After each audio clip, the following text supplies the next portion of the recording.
right, guys. Good morning, everybody. Thank you for joining us today. So, episode 29, which is my lucky number. It was my lacrosse number in college. Sweet. Yeah, lucky number 29. Woo, Thank 29. you. Have Mary Lynch here today. Mary Lynch was the genius behind the podcast idea of the podcast room when we renovated this basement. She was my first podcast, and now we've decided to reverse the podcast, and now she's going to interview me. Yeah. And just for all the folks that don't know me as well, that have joined the brokerage over the years, and a little background, I don't know. We're trying to keep it fresh over here, right? Some questions. Fresh. Yes, well, ma'am. That's funny, Dave, because 29 is actually my dream age. So when I close my eyes at night, that's how old I believe I am. So we have that in common. Those are good years. It's a good number. It's like you're not there 30, you're still cool in your 20s. Right? Yeah. So anybody that's living under a rock and not really familiar with Cummings, tell us who Dave Cummings is in 2026 and about the company. 2026. Well, obviously, you guys are all joining me, at this brokerage here. This is mainly for these podcasts are mainly for you, even though they go out to the public. But yeah, I'm 48 years old now and started Cummings and Company Realtors at 28. I had been in the business. You need to be, a licensed agent for 3 years. So I started when I was 25. After 2.5 years, I was in the broker's class. I started, with working with my college landlords. They had one small office in Charles Village. It was basically just like a room. I sort of taught myself the ropes pretty much. I've never worked for Long Foster Cole Banker, which was like the big prevalent companies when I started. I read the contract over and over again to figure out what it all meant and how to figure it all out so that I wouldn't get myself stuck in any bad situations.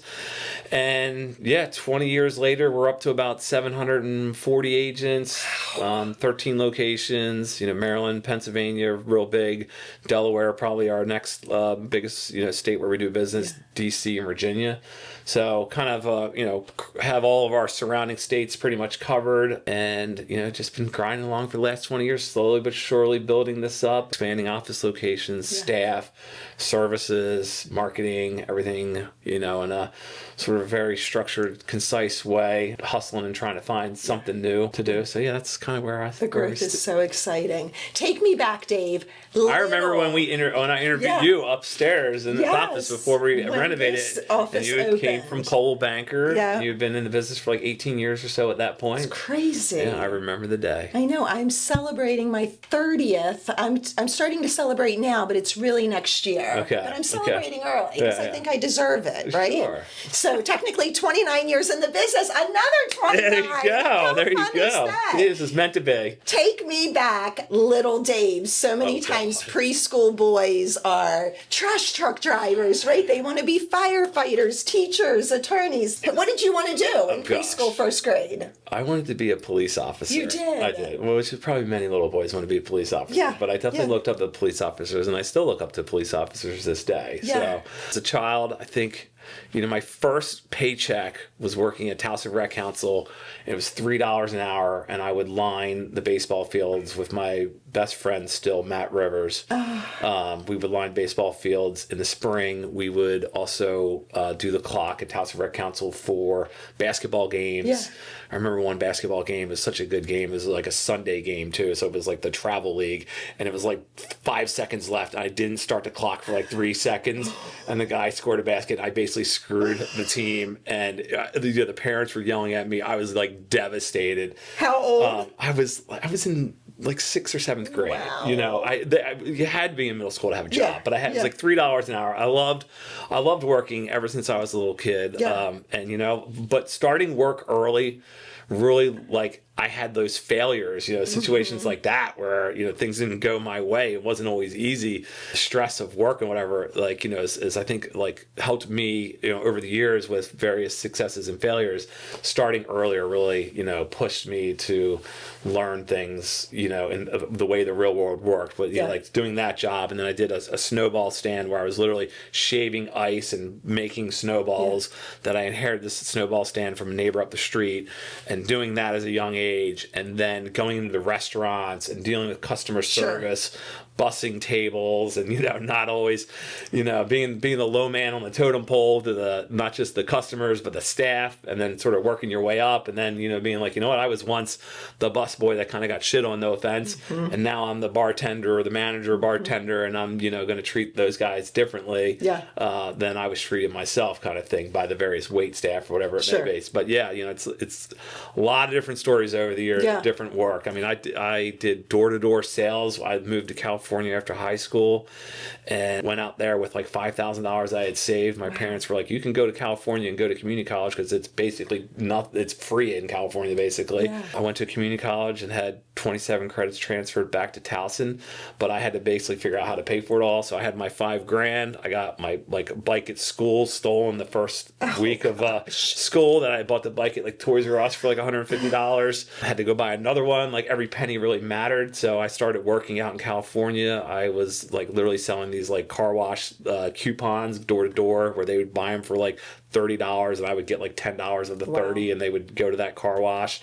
Then I got another job working for a guy, and they pretty much did cleaned offices at night, emptying trash cans, cleaning the toilets, everything like that. So I would, around school, I was working to basically so that I could travel around California and go surfing when the waves were good. That was the whole point of going to California. But I had to always have that financial responsibility all the way through from an early age. So that was something that was definitely instilled in my parents. It was like, hey, you can do what you want, but you got to figure out how to do it yourself. We don't have the money to pay for it. Well, and I think that makes so much sense, because to me, one of the things that successful agents have is street hustle, right? And so you have to know how to, right? Go out, be a self-starter. Nobody's behind you saying, go sell these car wash coupons, right? This is, I need money. These are the things that I need to do. So I believe real estate is the greatest profession out there. When did it first come into your mind? Was it like, well, I've done everything else, let me give it a try? So I was working in the restaurants. I lived in California my first year after high school for a year, and then transferred back to Towson, and then started working in the restaurants. Basically I graduated college. I was an education major. I did the whole student teaching thing my last semester of college. Really recognized that it probably wasn't the best fit for me. I just actually was nervous being in front of people. I don't love public speaking. Everybody knows about that from Cummings Cast pretty much. And even having to teach middle school or high school kids, it just felt like I was public speaking every day. So kept with the restaurant, did some traveling, went to Australia and Bali, kept doing my surf thing, did 3 months over there. Wow. Solo backpacking mission. That was great. Came back and I was like, okay, I need to buy a house. I'm kind of was commuting from my parents' house after I graduated from college, and I was ready to I'd saved money from working in the restaurant, so I bought my first house. My brother-in-law was a mortgage lender, helped me with my first FHA loan, and he referred me to a real estate agent and went to Loyola High School as well, Marty Welsh, who's still in the business. Nice. Can't thank him enough. But he had his flip phone and he sold me a $170,000 house, and I was like, okay, he probably made about $5K on this. I can't make more than $5K at the bar no matter what I wanted to do. And I was hearing him on the phone at our home inspection, putting together 2 or 3 other deals, I felt like, and I was adding up the numbers, and I said, okay, this could help me support a family. And I really love, I was buying a house, I was already interested in the market, and I'd done some investing with my savings over the years, the summers at the beach, in the stock market. Over the tech boom, everybody seemed like they were raking in money, so I put money in just companies like Cisco and Nortel Networks and everything. They all plummeted, and I was like, you know what, I want to get into something where I have more control and understanding of the investment, so I can work with clients and friends to sell real estate, as well as potentially get into investment properties, which I've done over the years as a longer term investment play. So really just buying my first house and seeing what my agent was doing and seeing how much he enjoyed it just really drove me to it. And from there, I decided to get my real estate license. And then license is one thing, but then brokerage and starting companies is a completely different. That first time that you decided to put Cummings and Company across the building, what does that look like? Is there a big sense that this could completely flop and we might not be able to keep the lights on? Or did you see this multi-state vision with 700 plus agents?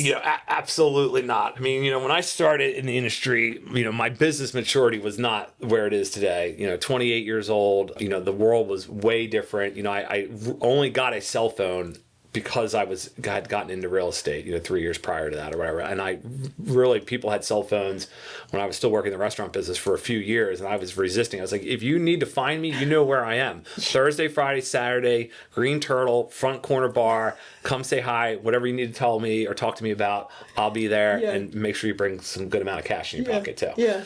So, I got a cell phone. I decided, I was working actually, they were my college landlords, were like sort of my first brokerage. And I'm still friends with Jim and Kevin to this day. They're great guys. They're down in Annapolis. They do a lot of amazing things, but they mainly owned a lot of real estate properties. And I learned a lot from them about investing. But I just sort of got to a point where I was like, you know what, I want to sort of build it under my name. They were kind of a little bit more focused on their personal properties and not really the brokerage. So I decided to, start my own thing. And then one of the requirements is that with the real estate commissions to have office space. I was living in Butchers Hill, downtown the city. A spot on Canton Square opened up. It was $2,850 a month, which seemed like a ton of money to me back then. But I had, at 3 years, I was building my business. It was a really good market. So I had saved up some money. So I knew I had enough money to, cover. The landlord gave me somewhat flexible lease terms. And so I decided to go for it and just sort of, start the brokerage to do sort of my sales and market. The colors were blue and gold. Sometimes I say, depending on who you are, this is the sun in the sky. But really it was my high school colors, Loyola High School, because I thought that would be a good chance to get a lot of my sphere of influence. They would recognize me and say, oh, I want to work with Dave. I know him from, high school, whatever it may be.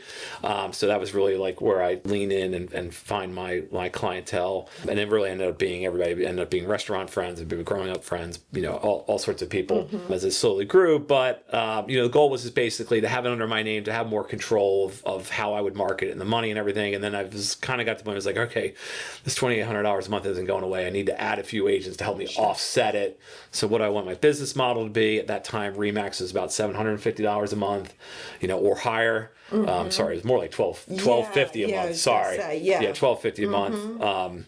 My previous broker that I started with, I was at $750 with them. Sorry, but all the Remax. So I decided to even bring it a little bit lower. The flat fee back then was just kind of being introduced to the market, and then I could see that. So centralized showing service, which is now Showing Time, was also being introduced to the market. So that kind of helped me a little bit, not having to have staff members. So in the beginning, I did everything. I carried all the roles of accounting, cleaning. I would go to Office Depot and get 1099 forms and send out 1099s to the agents. So I just sort of started slowly and just grabbed a few people. It was definitely interesting times back in the day. Everybody brought in their own paper. They brought in their own copier. They brought in their own toner. I was like, I can give you guys 100% commission for $300 a month, but that is like it. And if you need a paper clip, everybody Staples. Exactly, and everybody was cool with that. Like the people in the early stages were cool with that. They were like, this is all I need. But then I learned that everybody has different needs. And that people have different needs, as you solve those various needs for people, then you're building more, layering on more infrastructure to what a broader base of people would need. So when it started off with no copier, basically, you're doing everything on your own, worked, but I knew that wasn't going to work for everybody. So then I, make a little more money, add a little bit more services, and it just sort of kept going. And I kind of have an appeaser's personality. I'd rather say yes than no. I just kind of kept that projection going, and here we are today, I guess. Well, I think you really just answered my next question was, people sometimes will see the success and think that it was an overnight success, right? Or that you bought another brokerage, and surely you couldn't have started this really from nothing. But you just shared, you were the cleaner, the tech guy, you were all hats at the company. Yes, definitely. I don't think in today's day and age it would work out as easily. I think I hit a moment, I think a lot of hard work, obviously, but, I hit a moment in time where, again, when I started, it was just all big corporate, Coldwell Banker, Long Foster, Prudential, Remax. There was a couple small brokerage shops, but they were very much sort of family-owned, mom and pop. They weren't set out to grow. They were designed for the, owner or the family to sell real estate with some other people. And, that's where I sort of started. But then I kind of decided the vision was like, I don't want to basically feel like I'm one of those small shops where I'm competing with my agents. I need to it got to a point where I was like, I need to step away and just focus on helping grow the business, grow the infrastructure, and help people grow their business. So that sort of mindset didn't shift until, maybe 4 or 5 years in, when I got a little bit more established and stable. And that was funny times as well, because they were still huge. Everybody was, huge market share between Coldwell Banker and Long Foster. I tried to talk to some of those agents, have some of them come over, and I would just sort of almost get laughed at or hung up on. And so there's definitely some humbling moments over the years. But slowly but surely, bringing on the right people and good people led to the next good person. And then there was just, I got one person from Coldwell Banker, and then I got another person from Long and Foster, and then that person is like, hey, Dave's been really good to us. You should consider it. And it's just one person led to the next. There was no huge teams back then that coming over. There was no brokerage sales. I had no family relations in this industry. So it's just literally like word of mouth, one to the next, slowly but surely.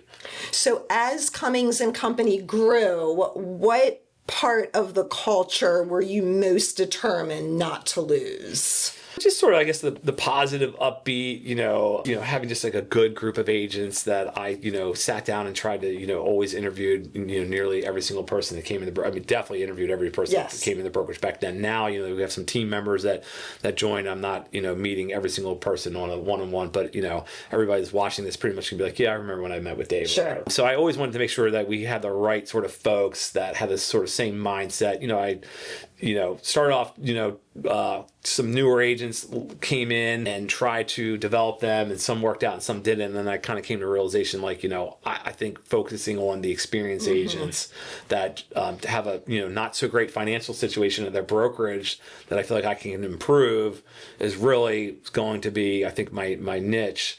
That, I don't like seeing someone paying 30, 40 or more $1,000 to the brokerage when I can provide the same exact level of service, and maybe even better, as some people say, at a much lower cost. And I just feel like, use that money to put back into your business, put that into your home renovations, put that into your children's tuition, put that into your children's day-to-day life, whatever it may be, so they can go to nicer camps this summer, whatever it is, and you're not feeling that financial stress. So that was always been a big enjoyment for me, is like saving people money and helping them improve their sort of situation, their personal situation, or their family situation. Well, it's working, right? The proof is in the pudding. Yeah. So I want to hear about you, because, time management is such a big deal. And I don't understand how you're so successful at getting done all of the things. What is your habit or rule that helps you really stay productive without losing your mind? Oh, gosh. Yeah, being a little OCD never hurts,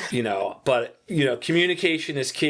I, have ran me ragged over the years, and I'm sort of trying to control it a little bit better as I have more and more staff. But, really responsiveness is key to, I think, trust. Sure. So responsiveness with my clients early back in the day, responsiveness to lenders and title companies, and then as a broker, responsiveness to agents and everything really builds trust that people know, he'll be here, he'll be there for me when I need him. Yeah. And I try to instill that in the staff now, that if someone's reaching out, whether you can answer them immediately or not, even if it's going to be a little while, set the expectation. Absolutely. Like, I'm in a meeting, I have triggers on my phone when someone calls me, like, I'll call you back, I'm on the other line, I'll call you back in 5 minutes, or I'm sorry, I'm in a meeting, I'll call you back in about an hour. Whatever it may be, setting expectations so that people know you're available. Yeah. So that's one thing that sort of calms people, is they know I'm pretty consistent. Sure. And then I also sort of set my schedule, that, hey, I enjoy Monday through Friday, 9 to 5. If it's a true emergency, house is burning down, nights and weekends, I'll be there for you. But if not, that's why I've sort of put Paul and Andrew in place for some of those fires. My staff, very responsive, Monday through Friday. But I also am a big believer that everybody needs to have their downtime, or they will burn out. Absolutely. So, I believe the staff does a great job, but certain questions are not something that need to be answered night and weekend. We encourage everybody to email them at any time, and they'll get back to you during normal business hours. And I've sort of tried to take take that philosophy as well. Like, if you want me to do a great job for you and you want me to keep grinding as hard as I can, that I will, but I also need some space, when I have my children on the weekend, where it's not something that's an immediate fire to, just give me that time. But then Monday through Friday, I'm on it. I'm not a golfer. I'm not a boater. Like, I'm readily available. Maybe even if I am out of town on a Friday or something, I'm like, this is my work week. This is my time. This is people expect me, and I will be there, kind of thing. Yeah. You might have answered my next question, was when you look at all of the agents and the ones that really thrive in this business, what do you think that they seem to understand or get in this industry that others don't? Do you think it's that responsiveness, or what else do you see in those folks that are just at a high level?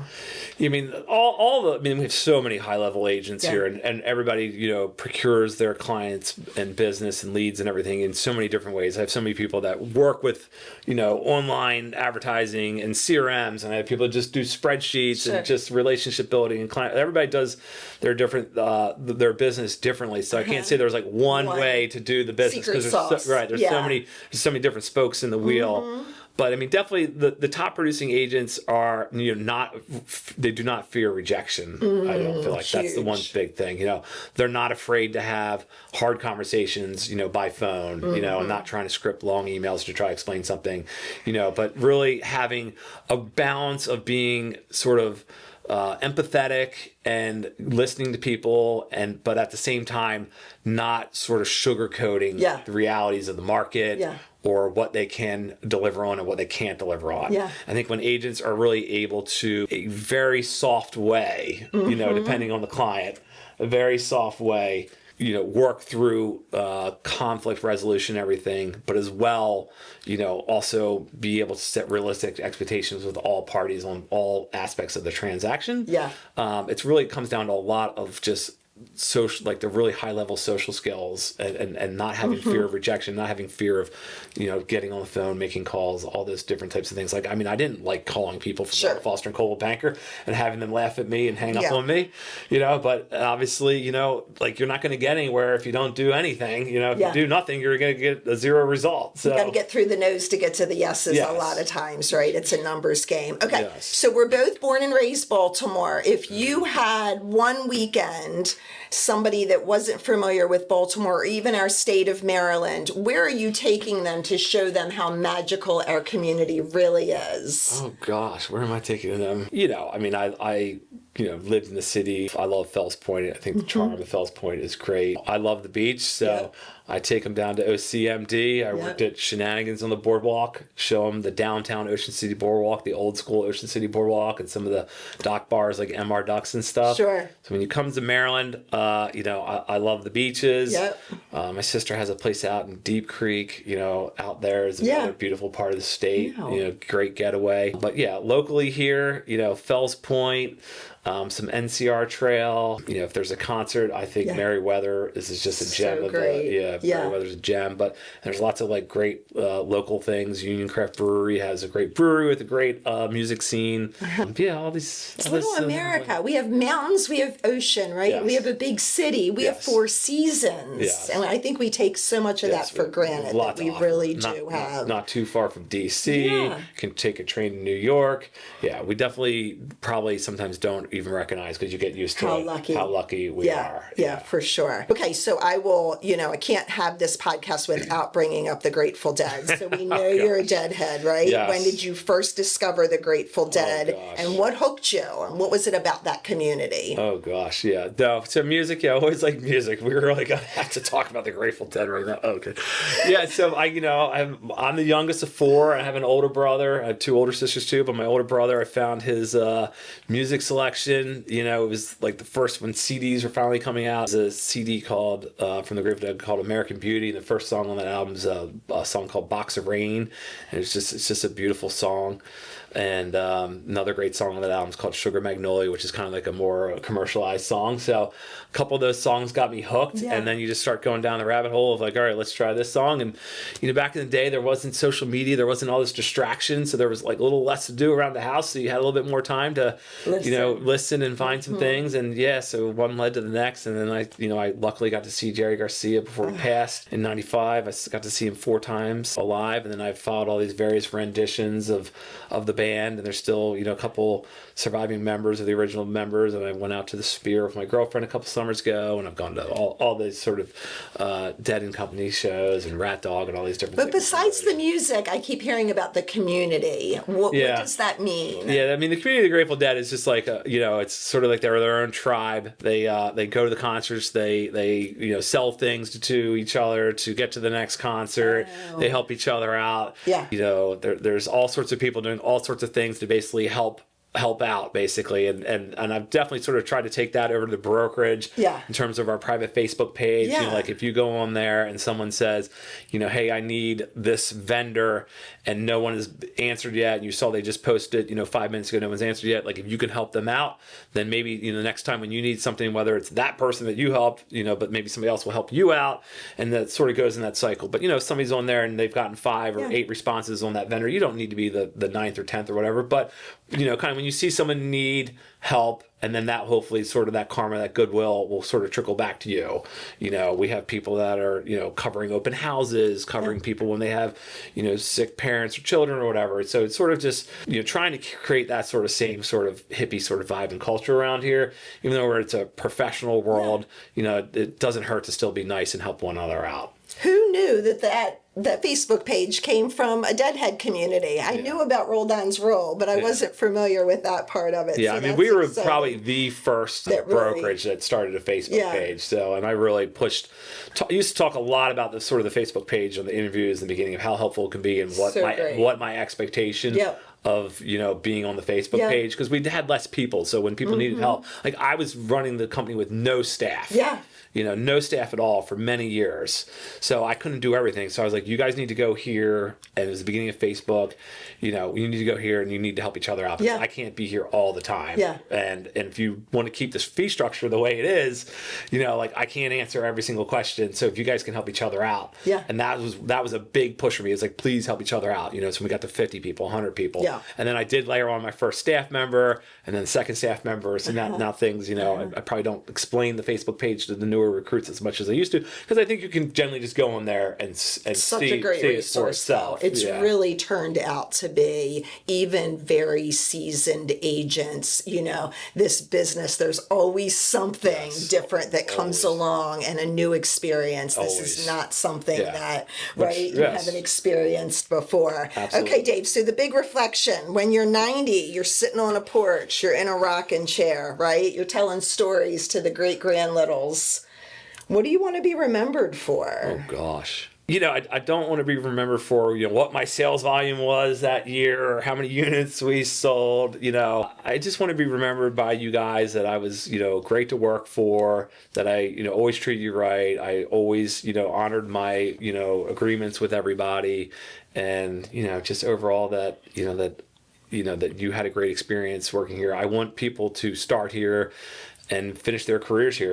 Really the first agent that was here, Dustin, moved out to Colorado to be closer to family because he was an only child and parents aging. But the second agent, Chris Palazzi is still here with me. Yeah. And, the Mark Rishas and, Gigi Causey's and so many people like yourself, have been here since the very beginning. And and people that, whether they've joined 10 years ago, 5 years ago, or now, I hope that they decide to stay here with their career, and hope they see my vision of improving things. But, I have people that leave sometimes too, and that's okay. Yeah. And sometimes people leave and come back and that's great. And sometimes people leave and don't come back, because I always just want sort of like what's best for the agents here. I don't want anybody to ever feel like an indentured servant. So like that's on me to do to provide everything that they need and more every year, so that they don't feel like the grass is greener somewhere. But I always understand when people have to make, business decisions for themselves. But I hope, back at the end, like, I have no plans of ever selling the company. I have 2 small children. I'm not really sure that their personalities are right for real estate. I grew up in that hustle culture, no offense, like, with my family situation, everything, it's just different. And I don't know if they're gonna, gravitate toward this. They may find somebody, a significant other, and move to California. So, I look at, finding folks within the organization down the road to help me as I get older and keep this brokerage sharp and young and keep it going for, as long as possible. But, sometimes people always say, well, what's your exit strategy or whatever? It's like, there is no exit strategy. We'll figure out a way to keep this working. I've seen brokerages, I've started out with the commission structure the way it is. I've never increased it. I see brokerages now that their E&O insurance is, $800+ a month now. We're still at $300. So, my goal is really to try to, again, continue to give everyone saving. It's, the world is ever increasingly getting more and more expensive. But, my goal is, within reason. I can't, do things and then run the company into the ground. So I got to be, somewhat sharp financially. But the overall goal is to really try to make sure that, by giving back to you guys and helping you and your families, that you give back to me by saying, hey, I have a friend that would be a perfect fit here, kind of thing. So that's always sort of been my philosophy, and I just hope that we can keep that going. And that happens daily. Okay, I have a couple lightning rounds. Crab cake or pit beef? Crab cake. Okay. You said Fells Point. Fells Point or Fed Hill?